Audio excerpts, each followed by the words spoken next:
1862 eight Gujarat. Karamchand Gandhi, ठीक है। उसके बाद जो मदर है,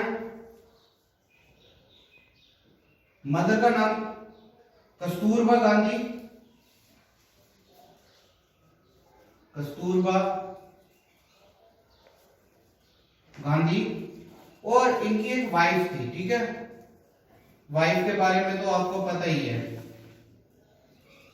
पुतली भाई, है ना। और ये जो एम के गांधी जी हैं, इनके दो बच्चे थे, दो सन थे, ठीक है। 2 सन्स। कौन कौन से थे वो? एक का नाम था हरिलाल और दूसरे का नाम था मणिलाल, ठीक है। कौन कौन से थे? हरिलाल और एंड मणिलाल, ठीक है। ये कुछ इनकी लाइफ के रिलेटेड था, ठीक है। तो अब ये इंडियन नेशनल कांग्रेस के बारे में थोड़ा देखते हैं भाई, ये है क्या चीज है और इसमें क्या क्या इंपॉर्टेंट, ये कौन सी ऑर्गेनाइजेशन है, ठीक है। इंडियन नेशनल कांग्रेस बनी कब?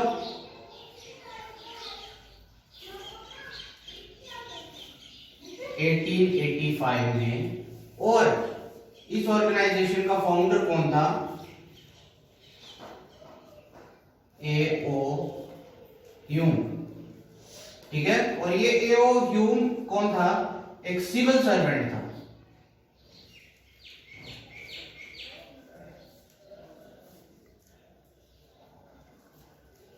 So everybody is familiar with the civil servant, सरकारी मुलाजिम, है ना, उसी को हम कहते हैं।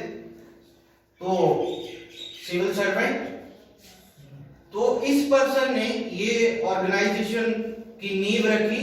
और यहां पे जो फर्स्ट प्रेसिडेंट था वो था W.C. बैनर्जी।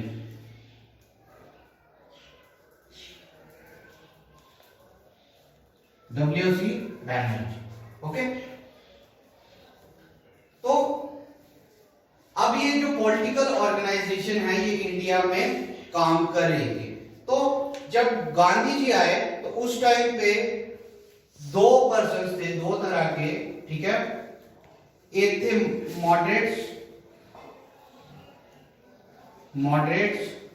और एक थे एक्सट्रीमिस्ट, ठीक है। ये मॉडरेट्स कौन से लोग थे और ये एक्सट्रीमिस्ट कौन से लोग थे, ठीक है। यहां पे हम लेंगे लाल, बाल और पाल, ठीक है। और ये मेन बंदे थे भाई एक्सट्रीमिस्ट, ठीक है। मॉडरेट्स वो लोग थे जो गवर्नमेंट सर्वेंट थे, ठीक है, जो ब्रिटिश गवर्नमेंट में सरकारी मुलाजिम, जो सरकार के ही काम करने वाले बंदे थे, ठीक है। और ये जो एक्सट्रीमिस्ट थे बंदे, ये कौन थे? ये जो बंदे थे, ठीक है, ये थे लाल, बाल और पाल। लाला लाजपत राय, बाल गंगाधर तिलक और बिपिन चंद्र पाल, ठीक है। तो इन तीनों को एक टर्म में लिखा जाता है लाल, बाल, पाल, ठीक है। तो ये दोनों ही, इन दोनों की आइडियोलॉजीज डिफरेंट थी। क्या सोचते थे कि हमें डोमिनियन स्टेटस मिले तो हम उसी पे जैसे चल रहा है वैसे ही काम करेंगे, ठीक है। और एक्सट्रीमिस्ट डोमिनियन स्टेटस की कभी बात ही नहीं करते थे। वो कहते थे हमें पूर्ण स्वराज चाहिए, कंप्लीट इंडिपेंडेंस, ठीक है। अब डोमिनियन स्टेटस क्या चीज है ये समझने वाली बात है भाई। डोमिनियन स्टेटस उसे कहते हैं कि ब्रिटिश गवर्नमेंट यहां से चाहे चली जाए लेकिन वो हमारे ऊपर अपना जो सुप्रीमेसी है वो मेंटेन करके ही रखे और हम उसके अंडर ही काम करें, ठीक है। ये डोमिनियन स्टेटस कहता है, ठीक है। अब इंग्लैंड में जो क्वीन बैठी हुई है वो वहां पे एक सर्कुलर निकालेगी तो ऑटोमेटिकली वो सर्कुलर यहाँ पे चाहे हमारे लोग उसके अंडर काम कर रहे होंगे, जो सर्कुलर वहां पे निकलेगा तो ऑटोमेटिकली यहां पे अप्लाई हो जाता। ठीक है, तो ये जो एक्सट्रीमिस्ट बंदे थे ये कह रहे थे, ये पर्सन्स कह रहे थे कि भाई हमें डोमिनियन स्टेटस नहीं चाहिए, हम किसी के अंडर रह के काम नहीं करना चाहते, हमें पूर्ण स्वराज चाहिए, हम कंप्लीट इंडिपेंडेंस चाहिए। ठीक है, पूर्ण स्वराज का मतलब क्या है? Complete independence. ठीक है, तो अब गांधी जी, और इसमें अब ये जो इंडियन नेशनल कांग्रेस है ना, यहां पे जो फीमेल प्रेसिडेंट थी, ये प्रेसिडेंट है भाई, प्रेसिडेंट। ओके, तो फीमेल प्रेसिडेंट जो थी वो थी एनी बसंत, एनी बेसेंट या कह सकते हैं, बसंत कह सकते हैं। तो ये फीमेल, फर्स्ट फीमेल, हम इसे ऐसे भी कह सकते हैं, फर्स्ट फीमेल प्रेसिडेंट। ओके, तो अब क्या हो रहा था कि अब गांधी जी आए। ठीक है, तो इन्होंने क्या कर दिया कि इन्होंने, इनके अंदर तो पॉलिटिकल स्पिरिट थी, तो इन्होंने बोला कि भाई मैं क्या करूंगा, अब मैं भी लोगों की हेल्प करना चाहता हूं, तो जो पॉलिटिकल ऑर्गेनाइजेशन में पहले से लोग काम करें तो वो जाके उनको अप्रोच करें। तो अब जो जिन बंदों को इन्होंने अप्रोच की उनमें जीके गोखले,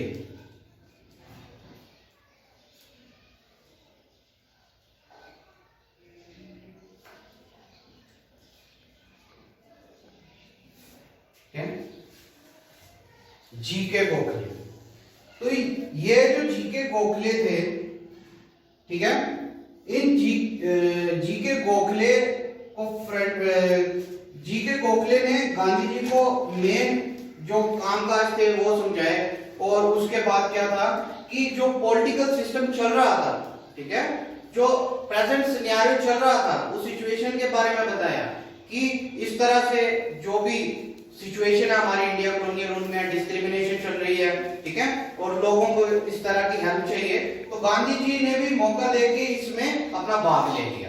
और इनको, जीके गोखले को क्या कहा जाता है? Political guru of Gandhi. ठीक है, क्वेश्चन आता है who is known as the political guru of Gandhi ji, तो हमारे माइंड में क्या चीज स्ट्राइक होनी चाहिए? GK Gokhale, because he is the person who guide him in this full political organization, how we have to work in this organization।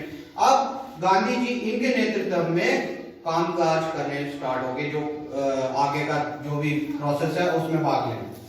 उसके बाद अब एक इंसिडेंस होता है कि ये जो एनी बसंत है, who guide him in this full political organization, how we have to work in this organization।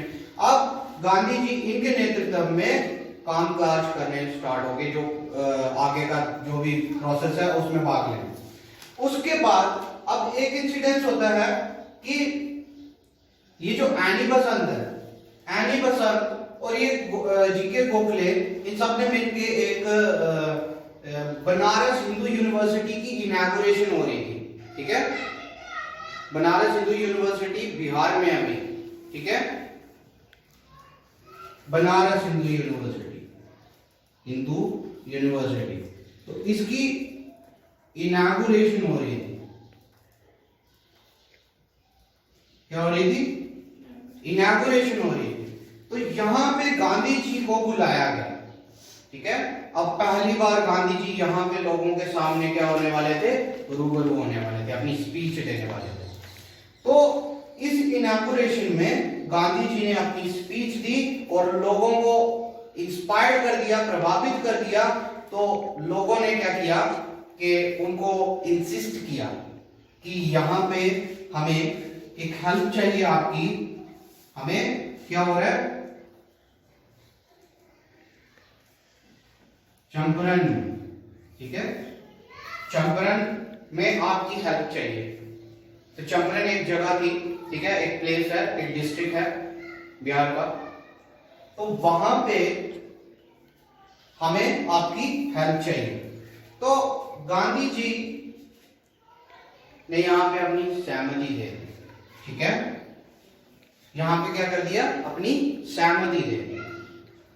तो अब इस चंपारण से टर्निंग पॉइंट स्टार्ट होने वाला है भाई, ठीक है, इंडियन हिस्ट्री में। अब गांधी जी यहां से ही लोगों के लोकप्रिय नेता भी बनने वाले हैं, यहां से ही वो बहुत सारे मूवमेंट्स चलाने वाले। इस सत्याग्रह के बाद बहुत सारी मूवमेंट्स चलाने वाले। तो अब इस जो टॉपिक में, इस चैप्टर में हम डील करेंगे उसके बारे में कि वो क्या क्या आंदोलन थी, वो क्या क्या उनकी डिप्लोमेसी पॉलिसीज थी, जिसकी वजह से हमें आगे जो हमें 1947 में इंडिपेंडेंस मिलने वाली है। ओके, तो चंपारण सत्याग्रह,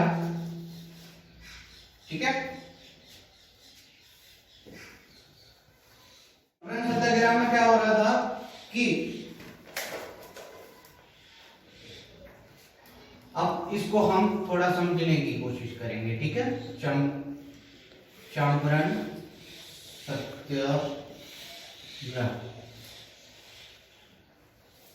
चंपारण सत्याग्रह बेसिकली सत्याग्रह मीन्स गांधी जी के फिलॉसफी थी ट्रूथ एंड नॉन वायलेंस, है ना। तो ट्रूथ एंड नॉन वायलेंस है क्या चीज है, सच बोलना, और नॉन वायलेंस क्या, लड़ाई झगड़ा नहीं होना, और जो काम बातचीत करके जो चीजें डायलॉग्स के थ्रू क्लियर आउट हो जाए वो बेटर थी, है ना। तो अब गांधी जी ये अपना ब्रह्मास्त्र यहाँ पे यूज करने वाले थे, कहां पे, चंपारण में, और 1916 में। ओके, 1916 में। अब यहां पे क्या हो रहा था कि बिहार में, ये चंपारण डिस्ट्रिक्ट है बिहार, ठीक है। तो इस बिहार में क्या हो रहा था कि एक प्लांट था इंडिगो, ठीक है, इंडिगो। ये जो प्लांट था, ये गवर्नमेंट बोल रही थी कि भाई ये एक टॉक्सिक प्लांट था, ठीक है, नशीला पदार्थ टाइप का, ठीक है, जैसे पॉपी स्ट्रो वगैरह टाइप, इस तरह का, ठीक है।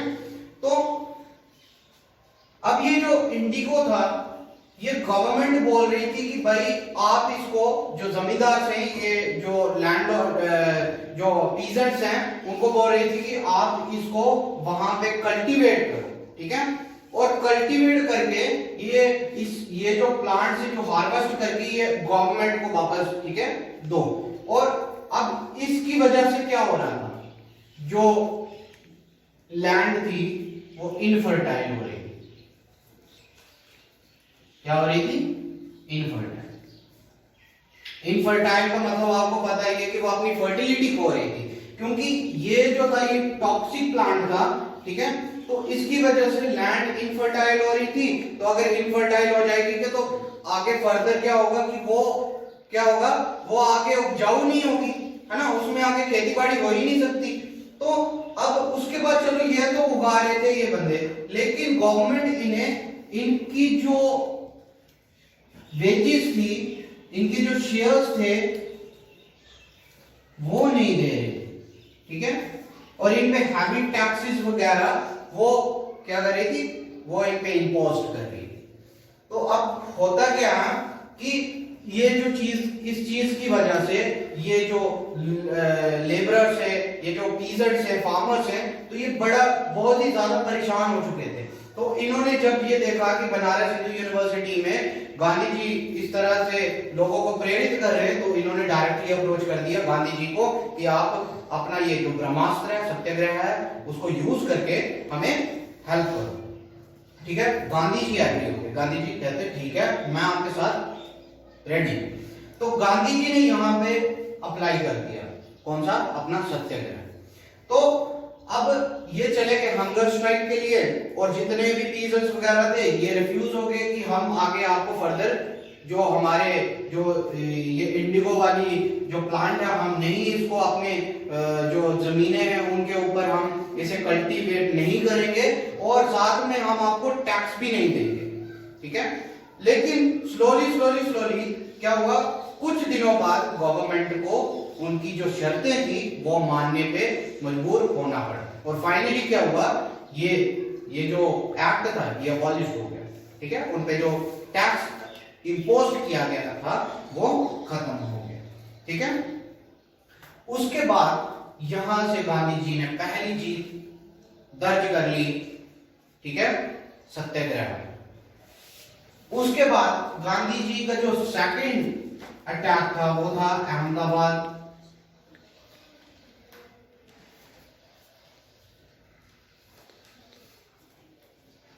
अहमदाबाद मिल स्ट्राइक। उसके बाद खेदा सत्याग्रह।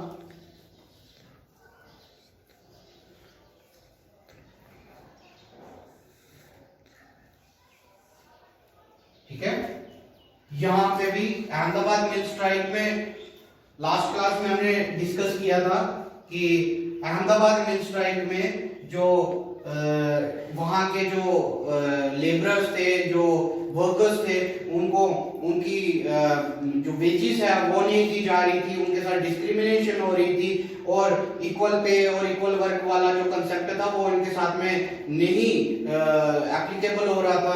तो तब उन्होंने फिर गांधी जी से गुहार लगाई कि गांधी जी हमें यहाँ पे हेल्प कर दो।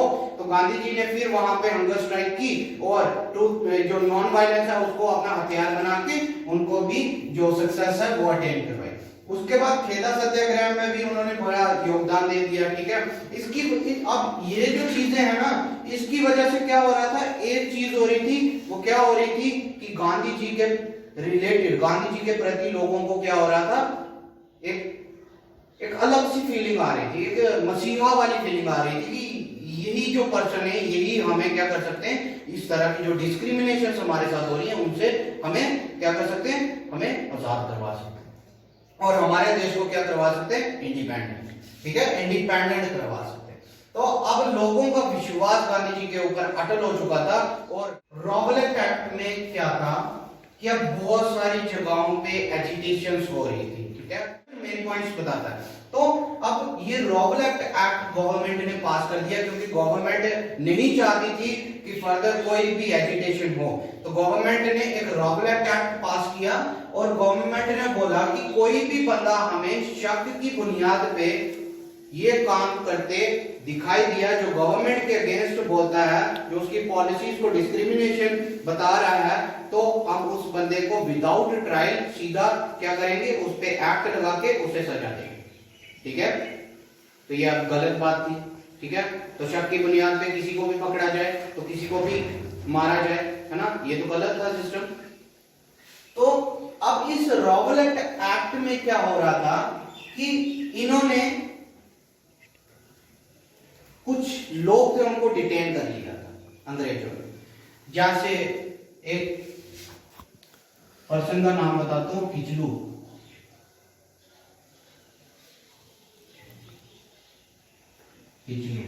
ठीक है, तो अब ये रॉबलेट एक्ट को मैंने आपको समझा दिया। रॉबलेट एक्ट क्या था, यहां पे एक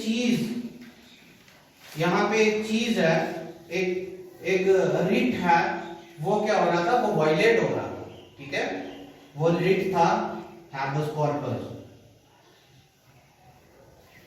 हैबस कॉर्पस,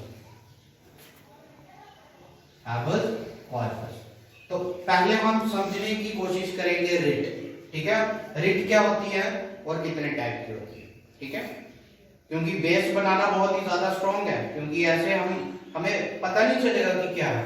ठीक है, तो रिट क्या होती है, रिट लॉ से नोटेड 5 टाइप की रिट होती है। ओके,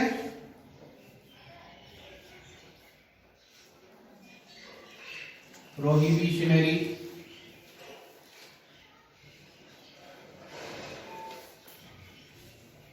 हैबस कॉर्पस,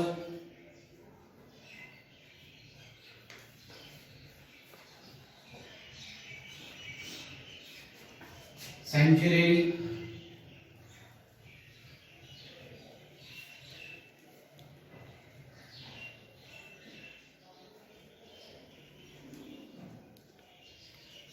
कोवरेंटो,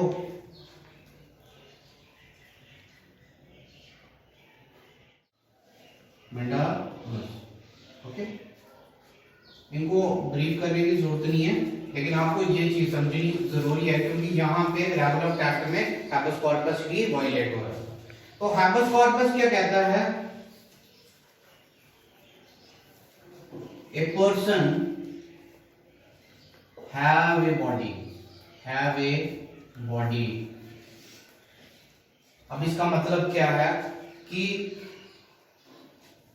एक एग्जांपल से क्लियर करते हैं। ओके, अगर पुलिस किसी पर्सन को डिटेन कर लेती है, अरेस्ट कर लेती है, तो हमने लास्ट क्लास में भी डिस्कस किया था, तो पहले पुलिस क्या करती है, उस जो अरेस्टी है उसे अपना राइट देती है कि वो अपने या नियर बाई या अपना कोई फ्रेंड है या अपना रिलेटिव है या अपने फैमिली का मेंबर है, उसे कॉल करके बताए कि मैं अरेस्ट हो चुका हूँ।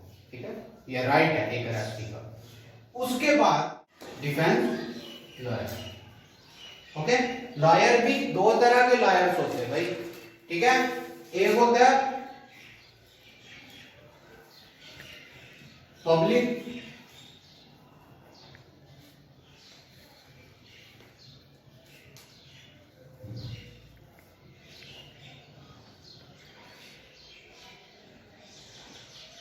पब्लिक प्रोसिक्यूटर, ओके, जिसे पीपीओ भी कहा जाता है, ठीक है, या पीओ भी कहा जाता है, प्रोसिक्यूशन ऑफिसर। ठीक है, अब ये जो पब्लिक प्रोसिक्यूशन है या पब्लिक प्रोसिक्यूटर है, ये गवर्नमेंट एम्प्लॉई है। ओके, गवर्नमेंट एम्प्लॉई, और ये पुलिस डिपार्टमेंट से ही पर्सन होता है। ये जो केस है पुलिस के, वो डील कर। ठीक है, अब ये चीज हमें क्लियर होगी। ठीक है, और डिफेंस लॉयर का काम क्या होता है? जो अरेस्टी है उसकी दलीलें रखनी। ठीक है, उसको सेव करना अगर वो सही है। ठीक है, तो डिफेंस लॉयर। तो अब यहां पे क्या हो रहा था कि हैबस कॉर्पस ये चीज कहती है कि एक पर्सन के पास क्या होनी चाहिए? उसका डिफेंस लॉयर होना चाहिए, जो उसको क्या करे, जो उसको निर्दोष साबित करने में उसे हेल्प करे। लेकिन यहाँ पे क्या हो रहा था? यहाँ पे ये रेगुलर फैक्ट ये कह रहा है कि भाई हैबस कॉर्पस ही नहीं है। ठीक है, कि बंदे को उठाओ सीधा, जो भी शक की बुनियाद में नजर आए उसको उठा के सीधा जेल में डाल दो, तो उसके ऊपर सजा उसको सुना दो उम्र कैद की। तो ये तो सीधा सीधा वायलेट हो रहा था हैबस कॉर्पस, है ना? तो सीधा सीधा वायलेट हो रहा था और साथ में डिस्क्रिमिनेशन हो रही थी। तो इसकी वजह से लोग क्या हो गए? एग्रेसिव हो गए। इसकी वजह से लोगों ने कहा कि भाई अब क्या है, ये हमारा जो बेसिक राइट है एक बंदे का, तो एक पर्सन का, तो वो हमें ये वायलेशन हो रही है हमारी। तो लोगों ने फिर से एजिटेशन करना स्टार्ट कर दिया। तो अब इन्होंने क्या कर दिया? शक की बुनियाद पे ये जो खिचड़ू है और इसके साथ में एक और पर्सन था, उनको डिटेन कर दिया, उनको अरेस्ट कर दिया। ठीक है, तो अब यहां से कोर सिस्टम होने के बारे में हमें क्लियर हो गया।